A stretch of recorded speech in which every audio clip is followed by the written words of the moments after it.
첫 번째는 일단 그 이스라엘 얘기인데요. 헤즈볼라와 이제 레바논에 이제 있는 이쪽에 헤즈볼라와 이스라엘 사이에서 상당히 이제 군사 충돌이 심각해지고 있다 이런 거고요.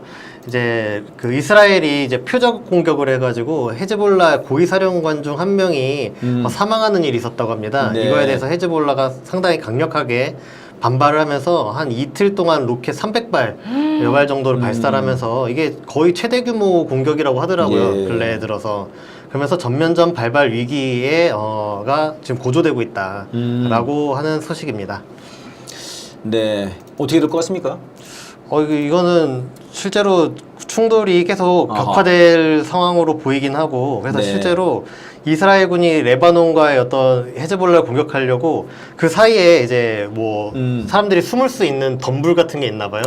그걸 투석기를 이용해서 이제 불을 붙여가지고 불덩이 같은 걸 던져서 태우려고. 중세 전쟁인가? 네, 뭐 그런 것처럼. 그리고 GPS를 교란하는, 중세 약간 이런 느낌 나는 게 GPS 헤즈볼라를 공격하려고 GPS 교란을 하는데 그럼 이스라엘도 자기 장비를 못 쓰잖아요. 그래서 손으로 이렇게 하는 거를 손으로? 지금, 네, 뭐 이제 손으로 해가지고 이제 직접 수작업으로 하는 훈련이나 이런 것들을 하고 있다 하더라고요. GPS를 누가 교란한다는 거예요? 이스라엘이 이제 교란을 하는데. 이스라엘 지들이 교란하고 그럼 자기 것도 못 쓰니까 이제 수동으로 이제 하려고 막 이런 걸 한다고 하더라고요. 그래서 하여튼 이 이스라엘과 헤즈볼라 사이에 어쨌든 대결이 계속 고조되고 충돌이 확산되는 건 거의 뭐 시간 문제 아닌가 생각이 듭니다. 그러니까 지금 이제 이스라엘 주변에서 지금 얼마 전에는 이란이 한번 세게 한번 그때도 한 300발 넘게 보냈죠. 네, 그때 그런 게 있었고요. 지금 헤즈볼라는 이스라엘 바로 위에 있는 나라입니다. 그 레바논. 레바논의 이제 그 무장 단체죠, 헤즈볼라. 근데 사실상 이제 정부군이다 이런 얘기가 있고요. 그 헤즈볼라와 지금 이제 교전이 지금 있는 상황이고요. 또 얼마 전에 또 후티에서도 한번 또 쐈죠. 후티 그 예멘에서 이스라엘까지 쐈어요. 그건 뭐 뒤에 또 한번 나올 것 같습니다만은 지금 뭐 굉장히 중동이 지금 그 격전에 넘어가고 여기 지금 저희가 그게 나왔습니까? 그 라파에 대한 그 공격이 계속 있는데 그거는 뒤에 있나요 또? 뒤에 없습니다. 없습니까? 라파엘에서도 지금 이스라엘이 계속해서 이게 공격을 하고 참 민간인들을 학살하고 좀 그러고 있어요. 참 어처구니가 없는 그런 상황이 아닌가 싶습니다. 맞습니다. 넘어가 보겠습니다. 다음 뉴스요. 다음 뉴스는 후티군의 공세도 이제 계속 고조되고 있다 이런 소식이고요. 그래서 미국에서는 2차 대전 이후에 미국이 가장 치열한 해전을 겪고 있다 이런 평가가 나온다고 합니다. 그래서 지금 후티군이 7개월 넘도록 거의 매일같이 홍해에서 미국이나 이런 서방 세력을 상대로 공격을 하고 있다. 그리고 공격한 선박도 50척이 넘고 이제 6월 12일에는 수상 드론까지 이제 활용을 해가지고 공격하는 이런 모습을 보이고 있고, 말씀해주신 것처럼 얼마 전에는 12일에는 후티군이 이스라엘 도시 2곳을 이제 직접 공격하는 일도 이제 벌어졌습니다. 네, 그 이제 후티군이라고 하는 게 이제 그 예멘의 그 반군 소위 이제 미국이 말할 때 반군이죠. 사실 거기도 그 정부군이라고 그래요. 거기 이제 수장이 후티라고 하는 거예요. 그 후티 반군이라고 하는데 자체로 그 사람들이 자기들끼리 하는 얘기는 이제 안사르알라 이렇게 얘기를 하더라고요. 마치 헤즈볼라처럼. 근데 헤즈볼라는 헤즈볼라로 불러주고 여기 후티 반군은 안사르알라라고 안 불러줘요. 그것도 좀 황당한데 아무튼 후티 반군이 지금 굉장히 강하게 지금 하고 있고 미국이 지금 골치 아픈 모양이에요. 그래서 분석을 보니까 아니 왜 그러면 예멘의 후티 반군 거기다 공격하면 안 되냐? 그 왜 안 하냐? 그 불만들이 지금 미군 내에서 나온다는 거예요. 공격하자. 근데 그러기가 쉽지 않나 보네 또. 그러면 또 약간 좀 복잡해지나 봐요. 공습을 어쨌든 몇 번 하기도 했는데 잘 이제 효과가 거의 없고. 효과가 없다. 그리고 뭐 사실 무인기 이런 것도 계속 떠다니는데 계속 격추당하고 이렇다는 거 아닙니까? 그러면 엄청 강한 거네요 지금. 지금 굉장히 강한 거예요. 아니 거기서 그 예멘에서 이스라엘까지 쐈다고 하니까 굉장히 강한 거예요. 거의 지금 그렇게 멀리 쏜 거는 이란 다음 아닌가 여기가?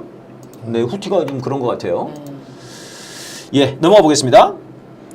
네, 그 다음 소식은 우크라이나 전쟁 관련한 소식인데요. 서방 진영에서 평화회의를 이제 개최를 했습니다. 그래서 거기에 100명 이상의 이제 지도자가 집결했다 이런 건데 15일 날 스위스에서 열린 회의고요.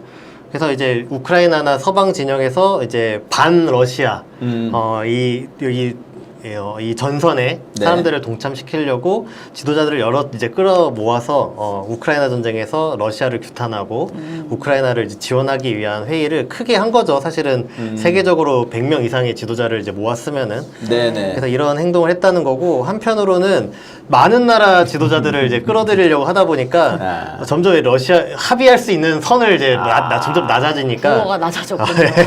러시아에 대한 이제 규탄 강도가 낮아지고, 그래서 예를 들면 러시아군은 이제 우크라이나에서 떠나라 뭐 이런 걸 해야 되는데 네, 그런 네. 거 이제 참아 못하고 어허. 야 우크라이나 농산물을 다른 나라에서 사야 되는데 이런 거 좀 보장을 해줘라 뭐 이 정도 네. 수준에서 공동성명이나 합의가 나왔다고 합니다. 그건 전에 러시아에서 보장해준다고 했던 것 같은데. 어? 그러게요. 그러니까 그 남쪽에 네. 그 남쪽에 거기 자포리자인가? 자포리제라고도 부르기도 하던데 그쪽을 좀 약간 열어줄 테니까 그냥 농산물을 자유롭게 가져가 뭐 이렇게 했던 것 같은데요. 그거를 뭐 이렇게 많이 모여서까지. 여기요. 아니, 그러니까 미국 애들은 늘 이렇게 약간 사람들을 많이 모아서 어떻게든 합법적인 것처럼 자기들의 싸움이 뭔가 명분을 가져가려고 명분을 하죠. 계속 그래서 가지려고 하는 거니까 명분 이번에 뭐 싸움인데. 뒤에도 나왔던 것 같은데 G7들도 모여가지고 막 그렇고요. 네. 네, 지금 자꾸 이런 짓을 하는 것 같습니다. 문구에서도 침공으로 표현했던 게 삭제되고 전쟁으로 바뀌었다. 이런 아 것도 그래. 있는데, 네. 전쟁으로 바뀌었다. 예, 다음 뉴스 가보겠습니다. 네, 뭐 관련해서 푸틴 러시아 대통령 같은 경우에는 우크라이나군이 철수하면 당장 휴전 협상한다 네. 이런 그리고 우크라이나가 나토 가입을 이제 포기하고 네. 이런 조건을 이제 내밀었다라는 건데요. 음. 지금 러시아가 어쨌든 실제로 우크라이나 영토에 진입을 해가지고 땅을 차지한 거 아닙니까 실제로? 네, 네. 그러니까 여기에 대해서 이제 우크라이나가 완전히 철수하고 이 러시아가 편입한 영토에 대해서 공격하지 마라, 군사행동하지 마라 이런 거죠 사실상. 네. 이렇게 하면은 휴전을 하겠다 이렇게 밝혔다고 합니다. 예, 그런데 이제 이거를 지금 이제 젤렌스키는 받아들일 리가 만무하고요. 이제 맞아요. 걱정은 계속해서 이렇게 되면은 이제 엄청나게 많은 우크라이나 젊은이들이 죽어 나간다는 거예요. 지난 한 달인가? 제가 어디 기사 보니까 지난 한 달 동안만 3만 몇 명이 죽었다는 것 같아. 우크라이나 병사들이. 누가 그런 얘기 했는데 우크라이나 지금 상황으로 보면은 몇 년인가? 몇 년 안에 네. 나라가 없어질 정도래요. 나라가. 그러니까 미래 세대가 없어가지고. 그러니까 이제 그럴 수 있는 지금 굉장히 좀 위험한 상황이에요. 지금 그러니까 빨리 이거는 이제 끝내야 되는데 지금. 문제는 미국이 계속해서 지금 뭐 G7이나 얘네들이 아니 걱정하지 마 무기 다 드릴 테니까 지금 이번에도 그런 결의를 했잖아요. 그러니까 이렇게 되면은 계속 전쟁은 지속되는 거고 그러면은 이제 미국 입장에서는 러시아를 괴롭혀가지고 좀 이제 힘을 빼겠다는 건데 지금 보니까 힘은 오히려 지들이 빠지고 말이죠. 맞아요. 문제는 이 우크라이나의 국민들이 계속 죽어나간다는 너무 거. 희생이 이게 많이 빨리 되고 이제 있어. 해야 되는데 이게 좀 걱정입니다. 네. 네, 넘어가 보겠습니다. 네, 마지막은 유럽의회 소식인데요. 유럽의회 선거가 있었습니다. 네. 근데 여기서 극우 세력들이 약진했다 하면서 유럽 사회에서 굉장히 이제 혼란이나 어떤 충격 이런 것들이 좀 있는 상황인데요. 유럽의회 선거 방식이 각 나라별로 의석수를 줘요. 그래서 거기서 나라별로 비례대표제 형식으로 선출을 합니다. 근데 네, 네. 이거 그렇게 해서 하는데 그래서 나라별로도 이제 결과가 나오는데 유럽의회 전체를 봐더라도 중도나 좌파 세력들이 약간 부진하고 극우 세력이 약진해서 네. 의회 구성이 이제 안 좋아졌다라는 거고 나라별로 봐도 약간 충격적인 결과가 나온 데가 있는데 네. 프랑스라든가 이탈리아 이런 데서는 극우 정당이 아예 일당이 된 거예요. 가장 지지율이 높은 프랑스 같은 경우에는 32%가 극우 정당을 이제 네. 투표를 하고 이런 일이 벌어져가지고 이제 프랑스 같은 경우에는 허허. 아예 마크롱이 야 이거 의회 해산 의회 이대로는 유지 못하겠다 해서 의회 해산을 하고 조기 총선을 하는 어떤 배수진 같은 걸 친 상태인데 허허. 그래가지고 이제 프랑스 같은 경우에 지금 난리가 났습니다. 그래서 지금 전국에서 극우 정당은 안 된다라는 시위가 이제 벌어지고 네. 이제 올림픽 관련해서도 보이콧 같은 게 운동이 지금 일어나고 오지 마라 뭐 그러대. 프랑스에서. 그런 혼란이 이제 벌어지고 있다라는 내용입니다. 예, 이게 지금 세상이 좀 복잡하고 어려워지면은 이게 극우로 갈 가능성들이 사실 높지 않습니까? 이제 우리가 그거를 이제 되게 우려하는 건데 이렇게 되면은 이제 2차 세계 대전 또 그 무솔리니나 또 히틀러가 떠오른 거 아니겠습니까 지금 이게? 네. 그러니까 너무 이제 국민들 입장에서 살 길이 힘드니까 그러면 원래는 개혁이 일어나야 되잖아요. 네. 너무 부자들이 너무 돈을 독식한다. 같이 살려면은 이 서민들이 잘 살 수 있게 돼야 된다. 이게 원래 이런 식으로 사회가 발전을 해야 되는데 네. 그게 이제 좌절이 되면은 국민들이 극우에 빠지게 쉽다라는 우려가 계속적으로 제기가 되고 있습니다. 예. 그래서 유럽에는 실제로 너무 미국의 영향이 너무 강하니까 극우화 경향이 유럽에서 많이 이제 형성되는 면이 있는 거고 그런 데서 직격탄을 맞는 것 같아요. 독일, 프랑스, 이탈리아 이런 데가. 예. 그만큼 상황이 안 좋다는 거의 그렇죠. 반증인 거죠. 그런 거죠. 네. 네. 먹고 살기도 힘들고.